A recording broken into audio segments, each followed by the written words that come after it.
Tom Blanton is the director since 1992 of the independent non-governmental National Security Archive at the George Washington University, which is nsarchive.org.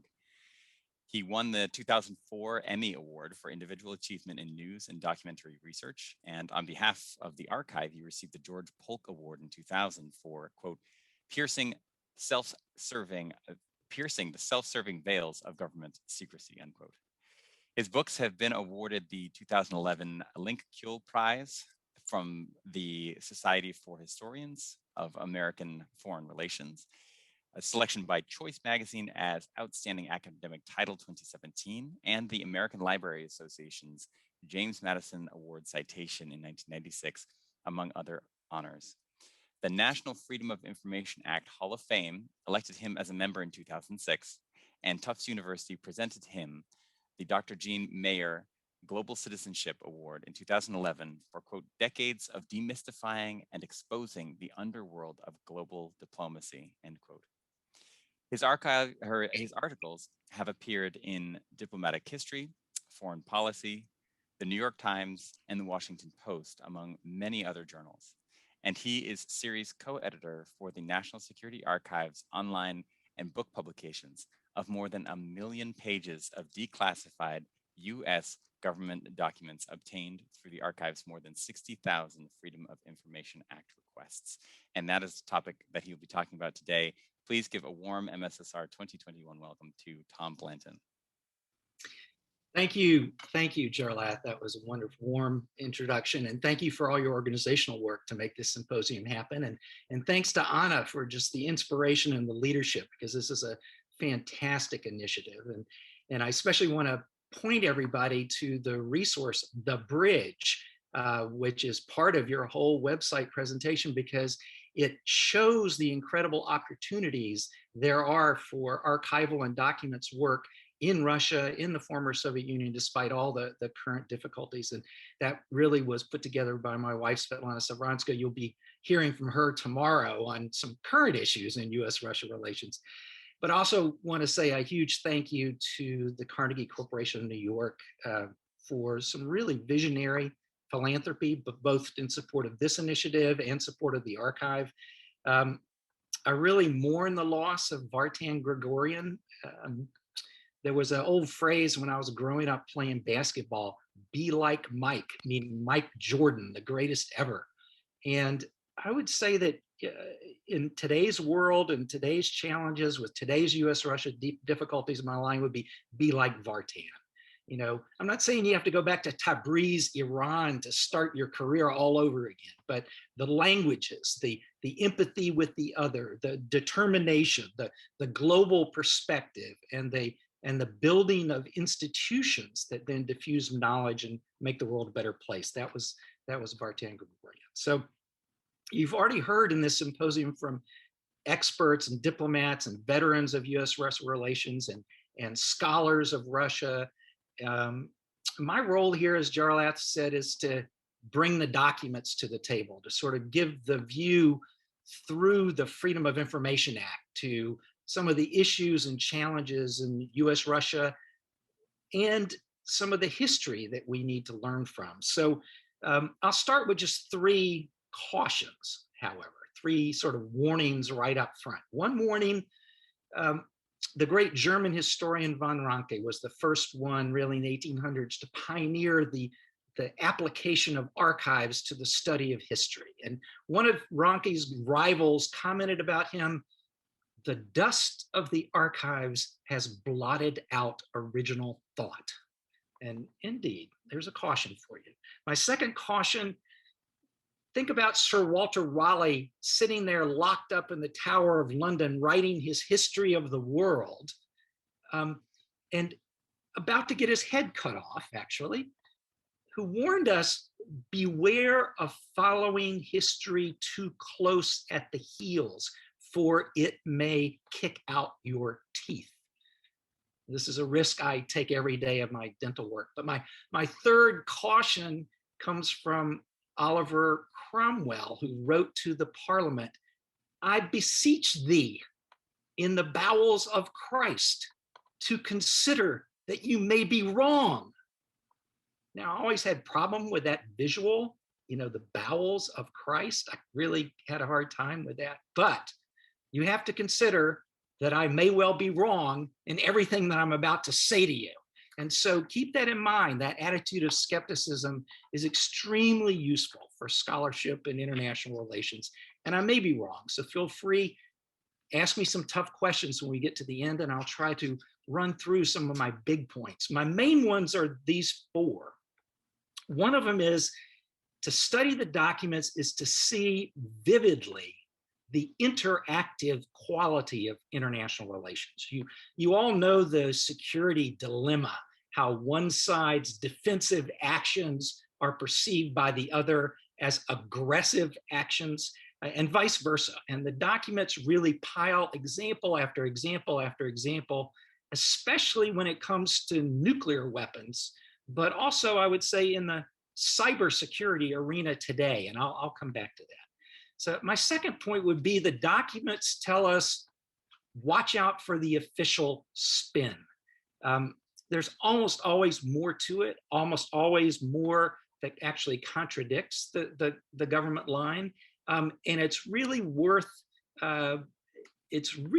seeing that dynamic. We can see it on the Afghanistan war that's just whimpering to an end now, right now, this summer, where for 20 years, according to the documents, the top commanders, the top generals knew they were not making progress, but kept telling the public and the Congress otherwise. Or look at the Cuban Missile Crisis. Over 30 years of excavating the US, the Soviet, the Cuban documents, we now know the old spin was wrong. The spin was, we went eyeball to eyeball with the Ruskies, and they blinked. And that was the cover of Life magazine. That was the Kennedy spin.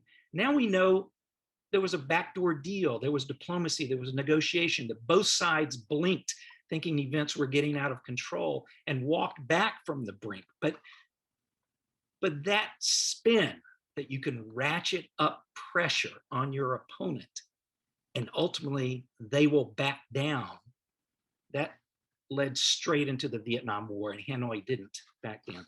That third, the documents tell us beware the black and white version of events, the extreme version of events.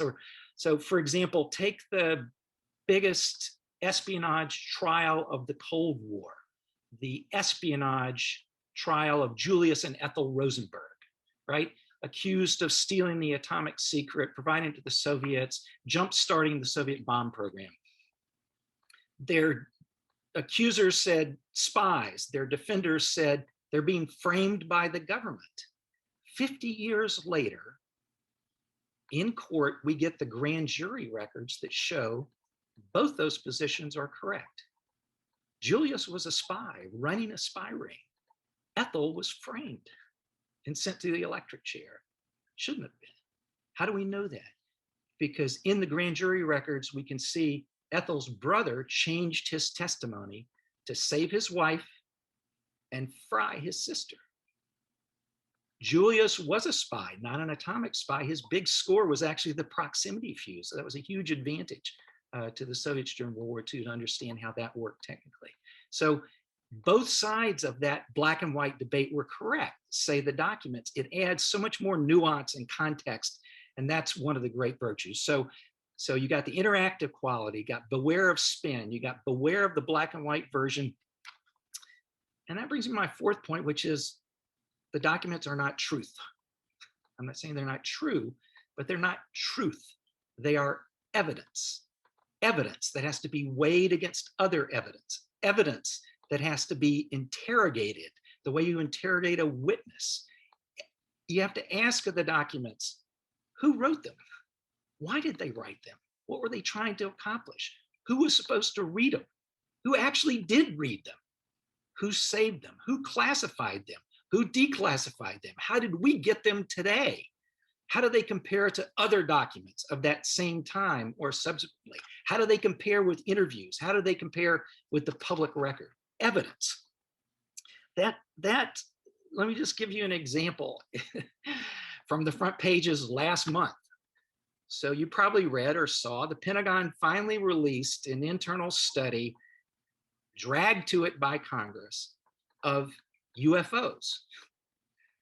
The 170 plus encounters with unidentified flying objects captured either on video by Air Force and Navy pilots or by credible eyewitness testimony by people like pilots who are trained to make instant recognition of objects in the air for warfighting purposes, right?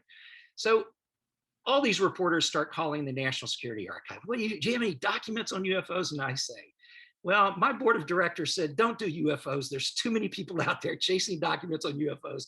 Do the parts of this history that are not so well known, not so well documented. But we did have an item. We had an Air Force history from the 1990s looking back at a project called Project Mogul. There's a Soviet angle here, so wait for it. Project Mogul was a series of high altitude balloons clad in titanium and other metallic elements for survival at high altitudes that were drifted across the Pacific Ocean from places in Japan and South Korea to capture radioactive debris after Soviet nuclear tests that then American nuclear engineers could reverse engineer the Soviet bomb and figure out what are they using in it, how strong in it, all that stuff. And one of those balloons crashed out west in the desert in the 1950s. And this internal Air Force history from 40 years later said, gosh, our counterintelligence guys are pretty happy because the locals all think this was an alien spacecraft. And our counter intel is very happy about that. What a great cover story, right? We're not going to expose the fact of our high altitude balloons across the Soviet Union. So that was our one small contribution to the UFO story. My document, this history, it's not truth. It doesn't disprove possible visits by aliens to Earth's atmosphere, not at all. But it adds some context and it adds some nuance and it adds some evidence to the story that helps explain some of the ways that conspiracy theories develop, helped by the secrecy, helped by counterintelligence. So, and I have to say that kind of documentary evidence is one of the big holes in studying today's cybersecurity issues. And I say that particularly in the context of current US-Russia discussions on possible cyber rules of the road and the like, but we really only have one side of the story on cyber, which is a daily barrage. My front page of the Washington Post today is a follow-up story on the Colonial Pipeline hack. And every day in your screens, you'll read about another ransomware, another hack of ranging back to Sony and forward to, dams in Ukraine or wherever else. And so you get this barrage and you come away from it as a viewer, even as a policy analyst, with the sense of being a victim, of we're on the receiving end of all these attacks. And whoever's doing this to us, they must be just demons, devils. And you get into that black and white attitude I was just warning about.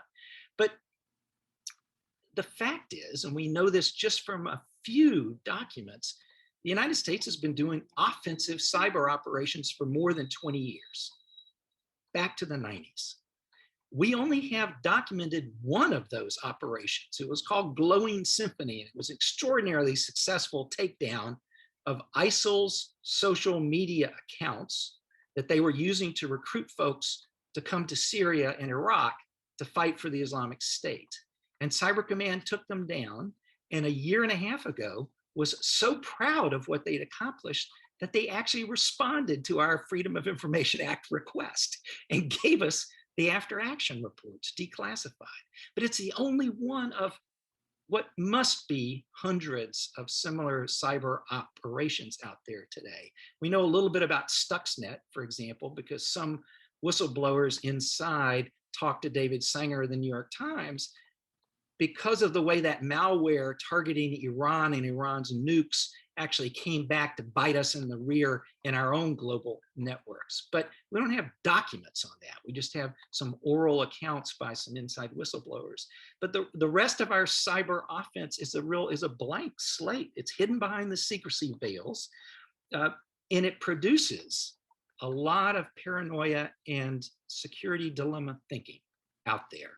we could do with a lot more transparency on those operations. And I think we're going to have to, if we're going to ever get to rules of the road on cyber that Russia would ever agree with, or China would ever agree with, or that the big corporations would agree with. Just look, there was this summary released by the Director of National Intelligence right before President Trump was sworn in.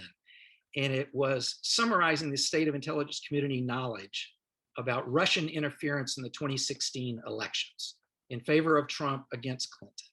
And buried in there, it wasn't in the key findings, it wasn't in the summary, but buried in there was a conclusion of the US intelligence community that President Putin had signed off on those operations because of his resentment of the release earlier in the year, April 2016, of the Panama Papers exposing all these offshore transactions. And President Putin saw this release as an offensive US cyber operation targeting him and his friends who were engaged in some of those offshore accounts. I think he was wrong about that. I think President Putin doesn't appreciate or understand whistleblowers at all, including the person who worked for that Panama law firm who gave that database of offshore accounts to the journalists. But that's the kind of thinking that we're into if we can't both get back to rules of the road and overall reduce the threat. And I think that lesson comes through looking at the documents across the shared experiences of the United States and the Soviet Union, the United States and Russia. Let's just take a look. I mentioned briefly Afghanistan and the official spin. Look, there was a Soviet war on Afghanistan that the United States grossly misinterpreted in terms of motivation. It's a fascinating study because in the Soviet war in Afghanistan brought out the worst in both sides. It brought out the worst in the Soviet Union, bombing villages, killing civilians, brought out the worst in the United States, getting in bed with some really evil people like Gulbuddin Hekmatyar and some of the extremists in Afghanistan and the intelligence service in Pakistan. So fast forward, after Gorbachev pulled out the troops in 1988-89, we started getting documents about that. You can look then at the US war. Interestingly, Russia was on our side from 2001. President Putin signed off on transits across Russia to help our buildup in Afghanistan, chasing Osama bin Laden, et cetera. So Russia being on our side in our war didn't produce any better outcome than in their war. There was a little aside, both the Soviets and the Americans are very proud of what each had done for the status of women in Afghanistan during their period there. This is something, and there's a great story. We found one antecedent for it in some Soviet literature. I most recently heard it from an American contractor in Afghanistan. They run into an Afghan family trudging along a trail outside Kabul. And remarkably, the woman of the family, the mother, is not walking behind her husband as is the traditional stance, but she's out in front. And so they rush over to the husband to congratulate him on how, his modern ways and modernization and great steps for the status of women. And he nods modestly and thanks them and points ahead to his wife and says, landmines. Soviet era and American era. And I don't want to be too cynical about this because to me, the more interesting stories are the way we each saw each other's motivations. And so wrongly, when the Soviets invaded in December 1979, President Jimmy Carter saw it as part of a grand plan, master plan, Soviet aggression in the Middle East, the arc of crisis, the historic drive to a warm water port on the Indian Ocean. And when we started getting the documents out two decades later, we shared them with Anatoly Dobrynin, who was working on his memoirs and came to us to say, what do you have? Declassified documents. That's one of our constituencies, former officials who want to understand what they themselves went through and understand more about the other side. We showed him all these internal documents from Zbigniew Brzezinski and Carter about the grand plan, master plan of Soviet aggression. And Dobrynin, to his enormous credit, used those documents as leverage and got access into the Kremlin archives. This is 1993, 94, when things were wide open, really, under Yeltsin. Old systems were really broken down, old standards. And Dobrynin was a very senior guy. And so he got in and looked at the actual notes and minutes and took his own notes. What did Andropov say to Brezhnev? What was the Politburo's reading? What were their motivations? Turned out Andropov had overridden all the advice of their experts about that invasion. Reminds me of about, say, 2003 in Iraq. But Dobrynin brought those notes to a conference with us and put them side by side with the American analysis and showed that what had really turned the decision for Brezhnev was Andropov telling to him, we know from the KGB resident in Kabul that our guy in Kabul, Amin, our client, our commie client, he's about to go over to the Americans. He's going to pull a Sadat, what Sadat did in Egypt, throw us out. We're going to have NATO on our southern flank. This is what Andropov really thought. I mean, at the conference, we were saying, boy, what kind of paranoia is that? I mean, this shows the degradation of Soviet thinking by the end of the 70s, Brezhnev's stagnation. All these guys were in their 70s and 80s. And yeah, that's not right. Well, what was it Satchel Paige said? Just because you're paranoid doesn't mean somebody's not following you. So 30 years later, through the Freedom of Information Act, we get a cable that had been secret up to that point. A short-term US diplomat visiting Kabul at the end of October on a short-term assignment actually got in to see Amin for almost an hour, all in English. Amin had studied at Columbia University in New York. The diplomat, short-term, and so this cable was sort of in the bowels of the State Department, which is a different place from the bowels of Christ for sure. But the cable said Amin is hedging against Soviet control. He wants to be friends with us. He's complaining about how overbearing the Soviets are. He wants to work out something, maybe resume some of the US aid that was cut off earlier. So this guy, this diplomat going in to see Amin was on the local news.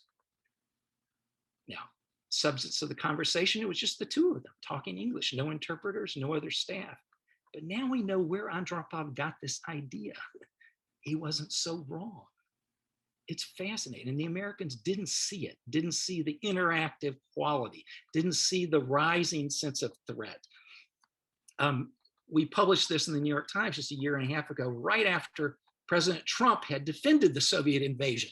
He said, oh no, they went into Afghanistan chasing terrorists. And our headline was, not Trump's terrorists, not Brzezinski's warm water ports. It just, neither one of those. It was the sense of threat and the interaction quality. And when the Americans went in 2001, actually chasing terrorists, Osama bin Laden, none of them thought they'd still be there 20 years later, dodging roadside bombs. And the documents are coming out. We won this lawsuit to get Donald Rumsfeld's Snowflakes. These are these quickie memos. He dropped blizzards of them on the Pentagon every day. They called them snowflakes for that reason. And some of them are just brilliant. One of them he writes to the Joint Chiefs of Staff and his intel liaison. It's a 2-page memo, but the key phrase is the top of the second page. Are we killing the terrorists in the GWAT, Global War on Terror, faster than our violent reaction is helping the madrasas create more terrorists? Interesting question. Nobody could answer it. What were the metrics? What are the metrics in the global war on terror? He was at least asking the question. In 2003, as early as that, Rumsfeld wrote to his top intel guy, I just have no visibility into who the actual enemies are in Afghanistan. Another snowflake. We talk about how many schools we've built? Well, they wrote up how many schools they built. They couldn't write up how many schools were actually being used, how many still exist today.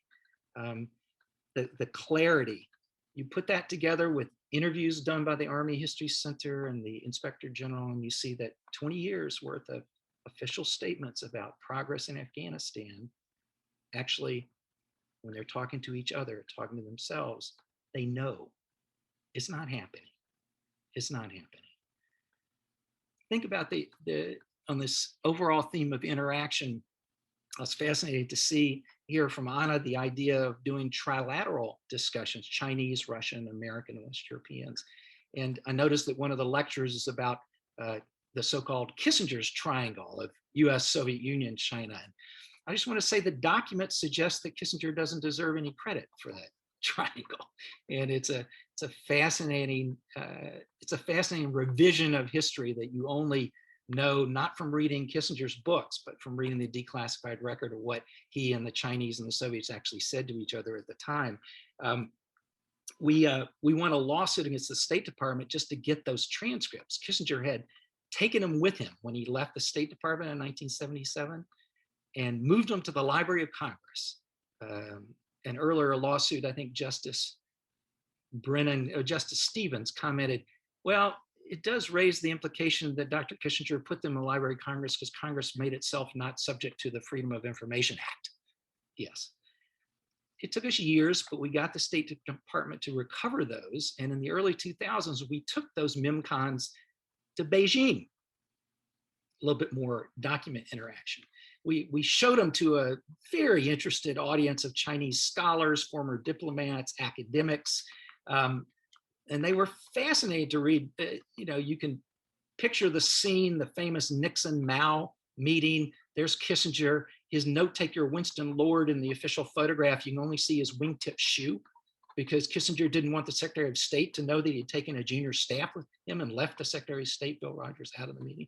In that meeting, Mao teases Kissinger and says, oh, and so Dr. Kissinger, when are you going to run for president of the United States? And Kissinger says, oh no, under the Constitution, I'm not qualified. I wasn't born in the United States. I can't run for president. But Chairman Mao, your translator could. She was born in Greenwich Village. She went to the Little Red Schoolhouse. She could run for president. Kind of put a stop to that line of conversation.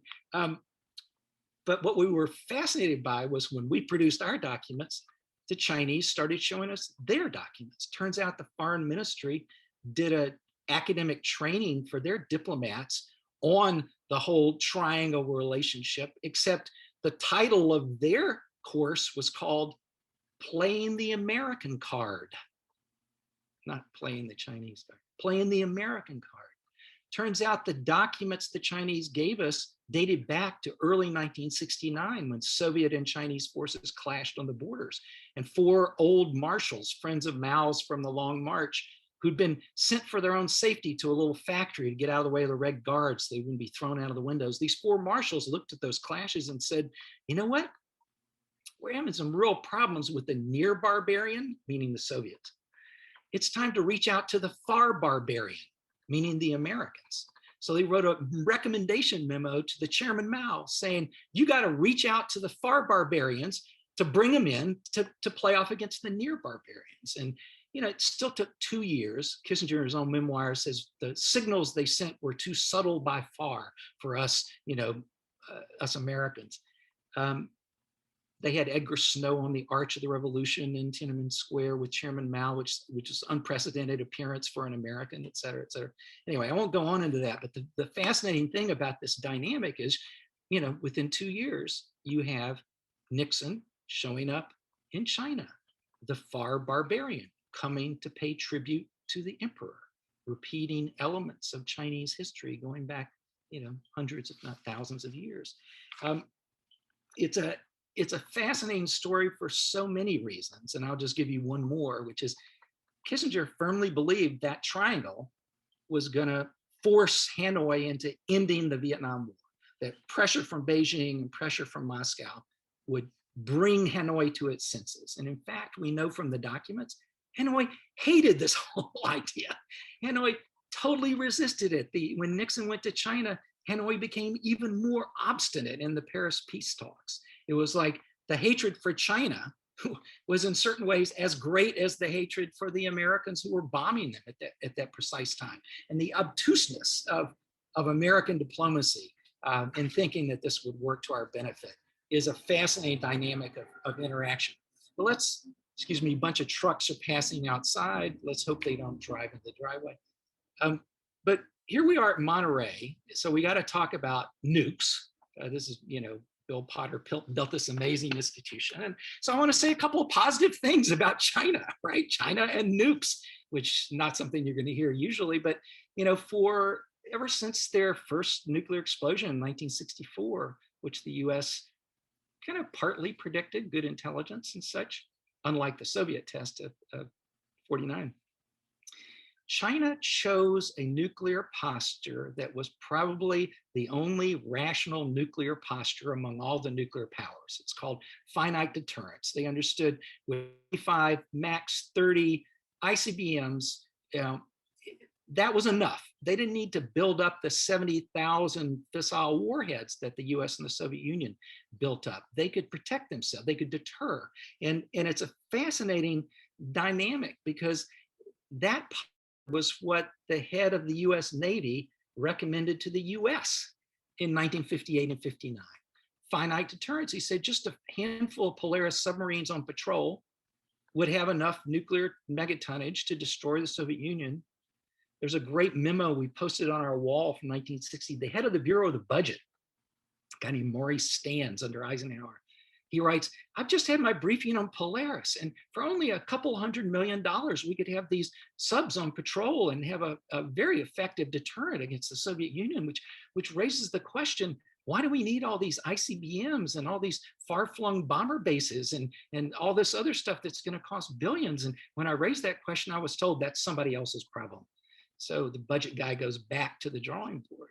And you look at what then happened with the arms race, US and Soviet mirror imaging. We got through, it took us 10 years, and we got the actual nuclear war plan declassified for 1959. So we're 10 years into the mutual US-Soviet nuclear era. And that nuclear war plan was an absolute eye-opener because it was constructed in absolute secrecy. No civilians allowed, by the way. Civilians didn't get into the war planning until the late 1980s, if you can believe that. But that's what the documents say. Total secrecy, just uniformed folks on the Joint Staff doing the targeting. And every time they got a piece of intelligence about a factory being built or an airfield being built anywhere in the Warsaw Pact, they would put another bomb in the war plan to target that target. So the 1959 war plan had 179 thermonuclear devices targeted on Moscow. 179. I mean, after about 3, you're blowing up your other bombs. You're bouncing the rubble.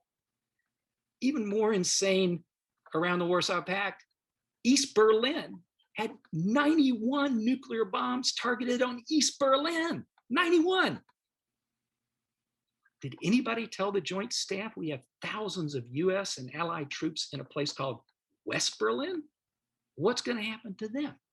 Okay. This is the insanity, really, of the self-perpetuating, hermetically sealed nuclear arms race. Happened on the American side first, then it happened on the Soviet side because of mirror imaging, because of the sort of interactive drivers, 70,000 fissile warheads, ultimately incredible glut of fissile material all over the world, terrible for world security, for what we're facing today. And it's an extraordinary story driven by secrecy and interaction. Back to China, but this also bears on US-Russia. Right now, we're getting through a Freedom of Information lawsuit, a lot of Strobe Talbot's MIMCONs from the 1990s, who's Deputy Secretary of State.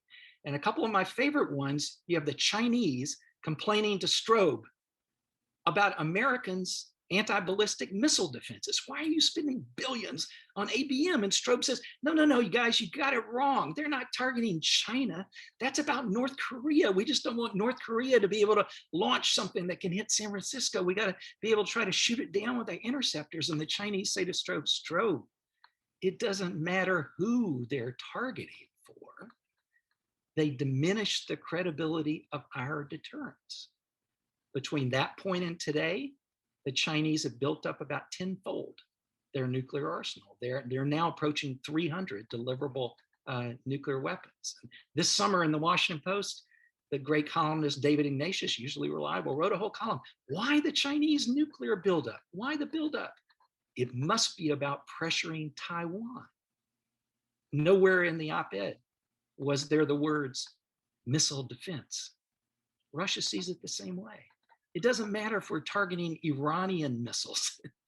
If it diminishes the credibility of the Soviet deterrence, it's an incentive for buildup. And that's the great conundrum. Ronald Reagan kept trying to persuade Gorbachev, no, we're only doing ballistic missile defense, SDI. We'll share it with you. We want to abolish nuclear weapons, and this will be our insurance policy against a madman or an accident. Gorbachev never quite could afford to believe him. And ultimately, Gorbachev told Reagan in 1988, yeah, I understand you're really focused on this, but my scientists tell me all we have to do to overwhelm your missile defense is more missiles, more decoys, more warheads. And that's way cheaper than your huge investment in ABM. So it's a fascinating dynamic. So it raises this question, how many nukes do you actually need? You have China taking this finite deterrence.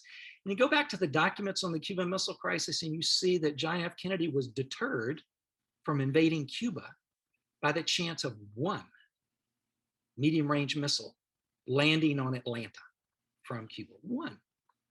He called off the invasion after hearing that briefing from the head of the Tactical Air Command, an honest man named General Walter Sweeney, who deserves a lot of credit for basically saying to the president, said, can you get them all, meaning get all those missiles? And Sweeney said, we're going to run 2,000 sorties over Cuba. We're going to blow up a lot of stuff.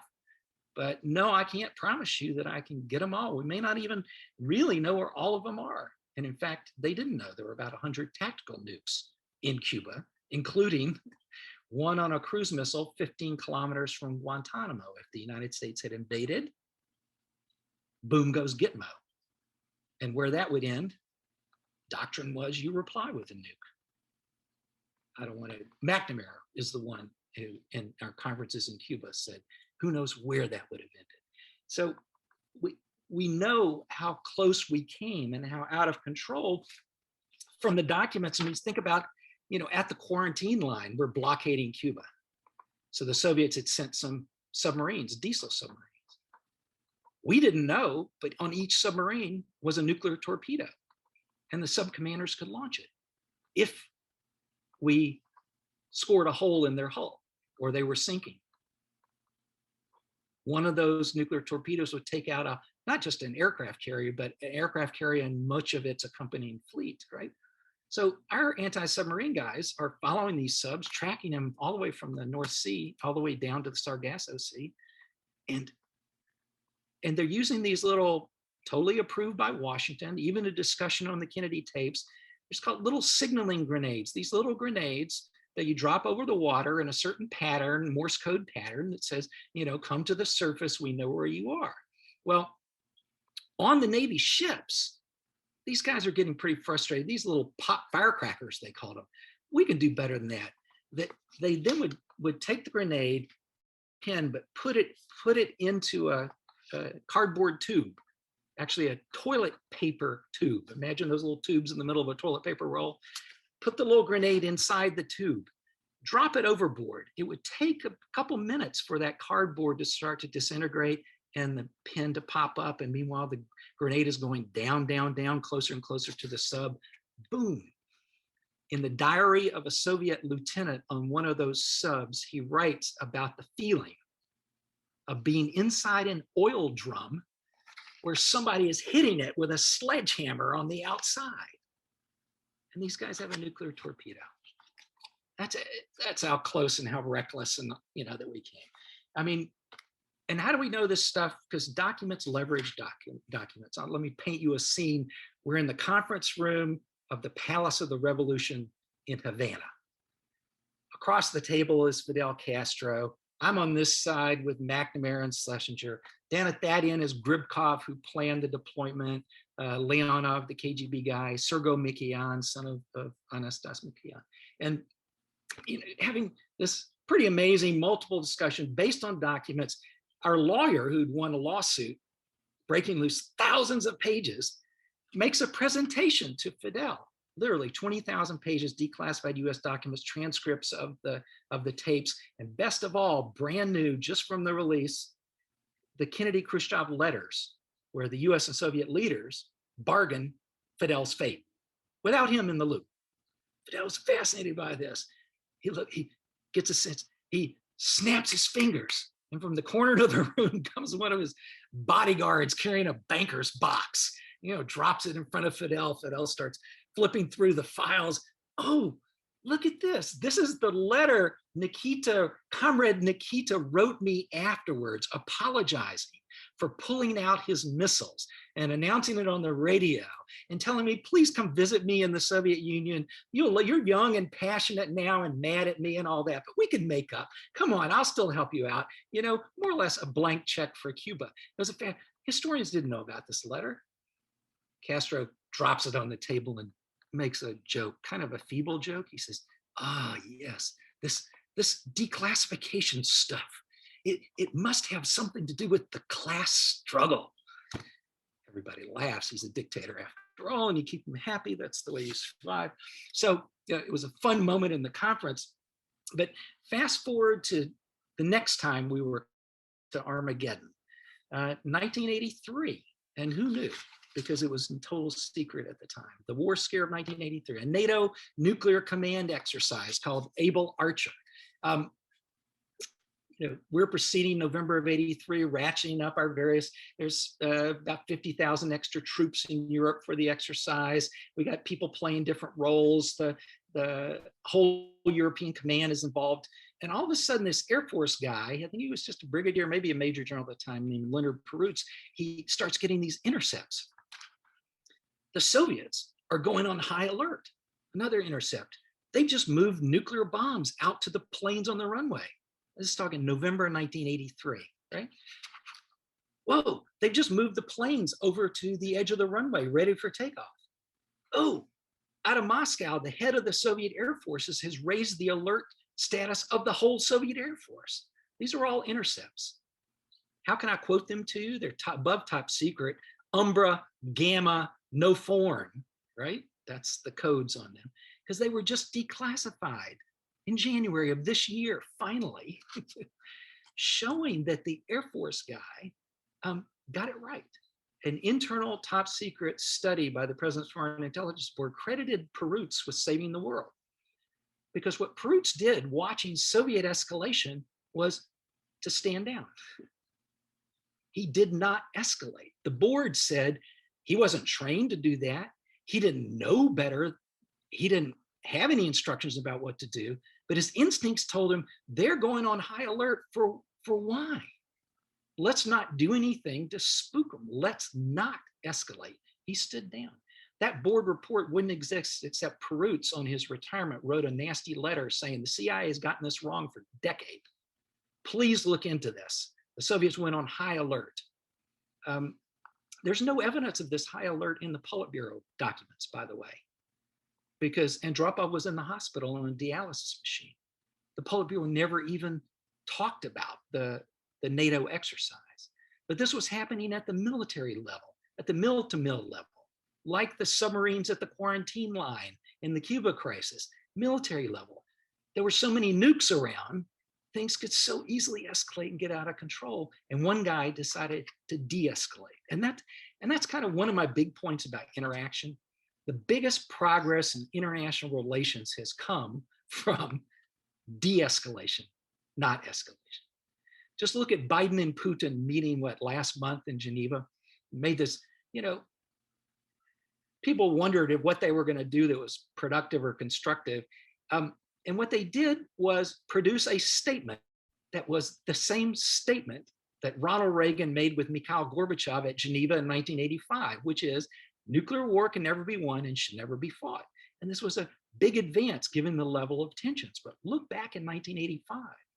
Why would Reagan go for that? Because after Reagan was briefed on this whole Able Archer business and some leaks not leaks, but some espionage from Gordievsky in the London embassy, the London KGB resident, Reagan writes in his diary in December 83, oh my God, the Soviets actually think we might want to attack them. I would never do such a thing. It just makes it more important for me to get in the same room with them so I can assure them we won't do it. 1985, Geneva. Gorbachev finds out Reagan is a nuclear abolitionist. He wants to share Star Wars because it's an insurance policy when we get rid of all nukes in the world. Chernayev, Gorbachev's top aide, writes in his diary, Gorbachev is finally realizing that Reagan won't push the button. And why do we need all of our nukes? And why do we need all our repressive apparatus if the Americans are not going to strike? De-escalation led to the abolition of an entire class of nuclear weapons, intermediate nuclear range, INF in '87, led to Gorbachev really making amazing proposals. And this is an interesting lesson for today on interaction, because Gorbachev said to George H.W. Bush after Reagan, why don't we get rid of all the tactical nuclear weapons? You know, that's the place where you could so quickly escalate into nukes. That's the most dangerous. And we both have a lot of tacticals. You've got them on all your Navy ships. And look, you're going to have protests in New Zealand and protests in Japan when those ships come in, because they know that you've got nukes on there. And that's just, that it's a hair trigger. And it moves us into the nuclear sphere too quickly. We need to have more time. We need to back off from that. So Gorbachev proposed that, but not until after the coup attempt of '91, the hardliners almost get rid of Gorbachev. It really led to the rise of Yeltsin. Bush realizes Gorby's not there for very long. And so Bush takes the unilateral initiative, the President's Nuclear Initiative, September '91. It's a fascinating case study for what we could think about in cyber or in nuclear weapons today. Bush says, work up a plan, take all of our tacticals off the Navy ships. The admirals think about that, and they'd resisted it for years. Oh, that's actually a great idea, because if we ever get to a tactical exchange with the Soviet Navy, we lose. They lose too, but we lose more. If we're just in a conventional exchange, we'll whack them. We'll beat them terribly. We should not get into nukes. So they agreed. Gorbachev takes the phone call from Bush. We've published the transcript. This is great, George. I talked about this at Malta 2 years ago. This is terrific. Let's do it. Let me go order my guys. And it turns out there were some heroes on the Soviet side, later Russian side. People like Yevgeny Maslin, general, head of the 12th GUMO, the warhead control division of the general staff. Maslin looks at the warheads scattered all over the Soviet Union and says, oh my God, things are kind of falling apart. You got the Ukrainians talking independence. You got the Baltics on their way out.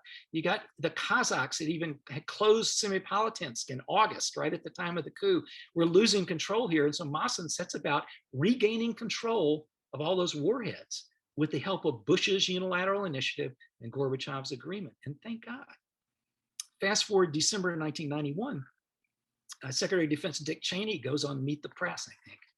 And they say, Secretary Cheney, so aren't we at real risk of the Soviet nukes, loose nukes getting out of control? There, it's really, that could be really. What's your assessment? And Cheney says, oh, my assessment is not too bad. They've got about 25,000 nuclear warheads around the Soviet Union, and we estimate that they'll safely control probably 99% of those. Okay, the host didn't ask him the next question. So what happens to the 250 nuclear warheads they don't control? Nobody asked.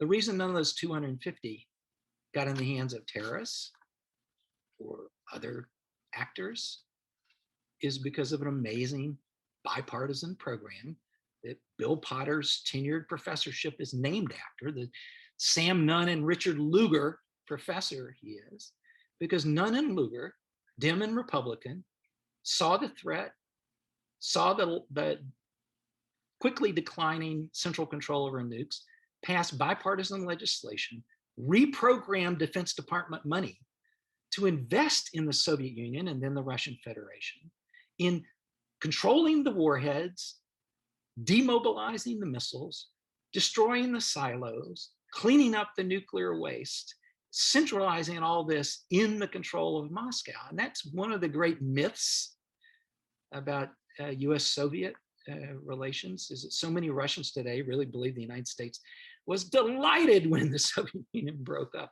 and tried its hardest to break up the Soviet Union. And in fact, you read the documents, and the United States and the Bush administration was working as hard as it could to keep the Soviet Union together because of this enormous fear of the loss of central control over nuclear weapons, which could mean the end of the world, or at least the destruction of New York City. which is worse? I don't know.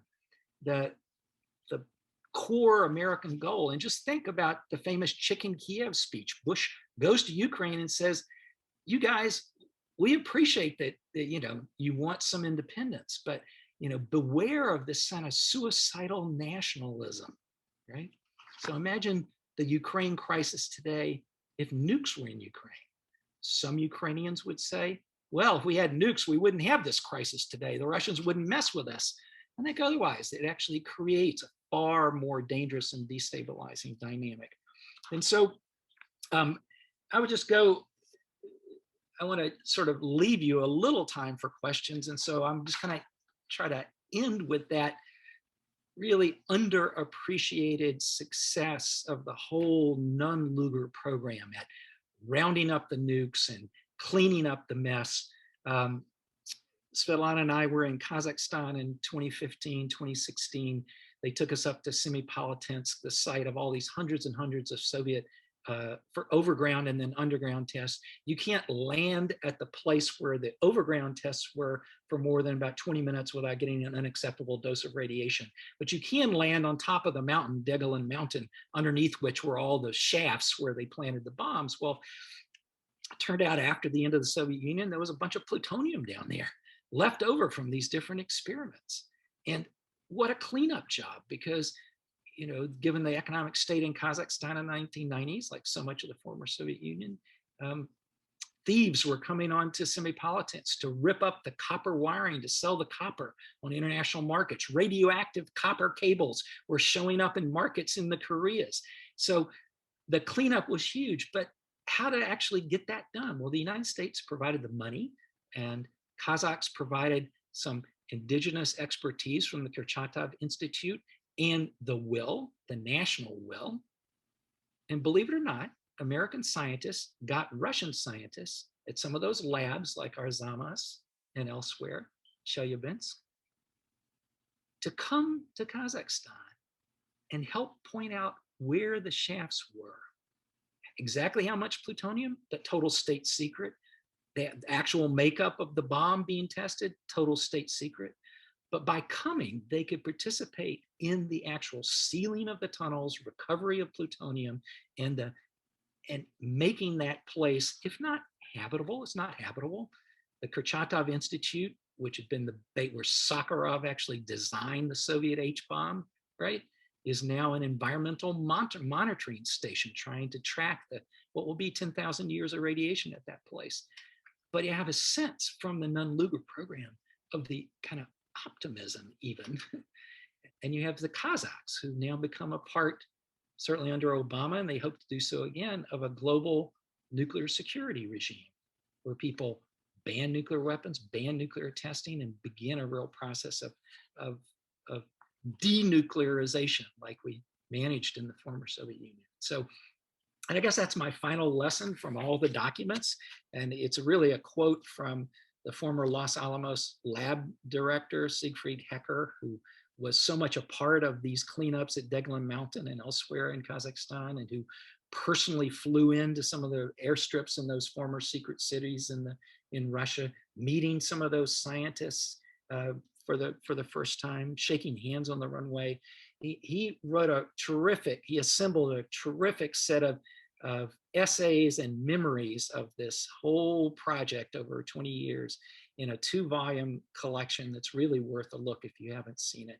And his title is my final point about US-Russia relations. His title is Doomed to Cooperate. Doomed to Cooperate. Nukes make us doomed to cooperate. Cyber makes us doomed to cooperate. Geopolitics makes us doomed to cooperate. So let's get on with it. Thank you for your kind attention. And please, I'd love to have questions. Wonderful.